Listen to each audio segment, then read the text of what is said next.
आणि शेवटची निवडणूक सांगून मतं मागतील, पण तुम्ही भावनिक होऊ नका असं म्हणत सुप्रिया सुळेंना टोला लगावलेला आहे अजित पवार यांनी। आणि अजित पवारांनी बारामतीकरांना सुद्धा हे आवाहन केलंय।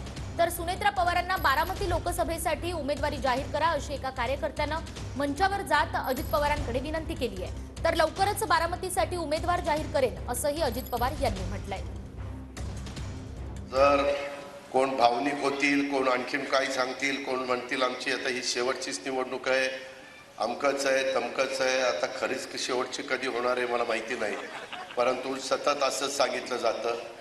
ते तुम्ही भावनिक होऊ नका ही माझी खूप कळकळीची विनंती आहे।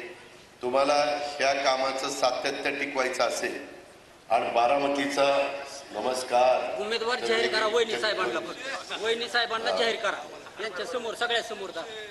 तर त्याच्यामध्ये मला आपल्याला एवढं सांगायचंय, याला म्हणतात बारामती।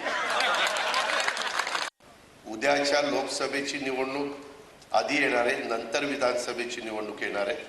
त्याच्यामुळं लोकसभेच्या निवडणुकीच्या निमित्तानं जर तुम्हाला मला पावती द्यायची असेल तर ही जी सगळी कामं चाललेली आहेत आणि बारामतीमध्ये जो बदल चाललेला आहे त्याकरता उद्या ज्यावेळेस खासदारकीच्या निवडणुका येईल, मी उमेदवार लवकरच महायुतीचा कोण आहे ते जाहीर करेन। पण मी उमेदवार आहे अजित पवार, उमेदवार समजून तुम्ही तिथं मला मतदान केलं पाहिजे, ही माझी तुम्हाला आग्रहाची नम्रतेची कळकळीची विनंती आहे।